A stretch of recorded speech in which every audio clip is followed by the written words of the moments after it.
കഴിഞ്ഞ ദിവസം CH മുസ്തഫയുടെ ഒരു ക്ലിപ്പ് കേൾക്കുകയുണ്ടായി. എനിക്ക് എൻ്റെ ഒരു സുഹൃത്ത് അയച്ചു തന്ന ക്ലിപ്പാണ്.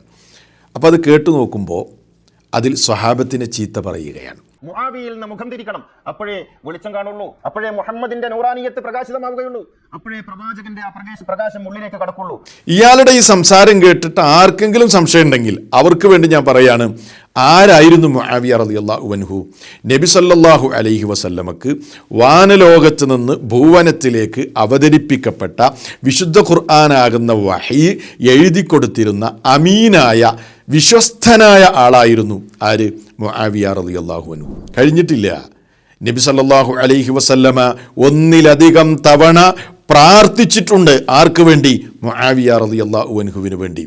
അല്ലാഹുമ്മ ജഅൽഹു ഹാദിയൻ മഹ്ദിയ, അല്ലാഹുമ്മ അല്ലിംഹുൽ കിതാബ്. അല്ലാഹുവേ, അദ്ദേഹത്തിന് നീ നിന്റെ വേദഗ്രന്ഥമായ ഖുർആനിനെ പഠിപ്പിച്ചു കൊടുക്കണമേ. വൽ ഹിസാബ്, കണക്ക് പഠിപ്പിച്ചു കൊടുക്കണം. മാത്രല്ല, അവിടുത്തെ പ്രവചനത്തിൽ പോലും മുആവിയ റളിയല്ലാഹു അൻഹുവിനെ സംബന്ധിച്ചുള്ള പരാമർശം നമുക്ക് കാണാൻ കഴിയും.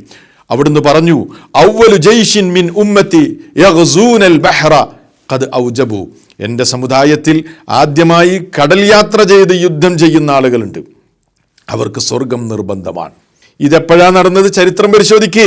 മുആവിയ റളിയല്ലാഹു അൻഹുവിൻ്റെ ഭരണകാലത്ത് ആ നാവികപ്പടയിൽ മുആവിയ റളിയല്ലാഹു അൻഹു ഉണ്ട്. അങ്ങനെയൊക്കെയുള്ളൊരു സഹാബിയെക്കുറിച്ച് നോക്കൂ നിങ്ങൾ പറയുന്നത്. മുആവിയയിൽ നിന്ന് മുഖം തിരിക്കണം, എങ്കിലേ യഥാർത്ഥ പ്രകാശം ലഭിക്കൂ എന്നൊക്കെ പറയുന്നത് എന്തിനാണ് എന്ന് നമുക്ക് തിരിച്ചറിയാവുന്നതേ ഉള്ളൂ, മനസ്സിലാക്കാവുന്നതേ ഉള്ളൂ.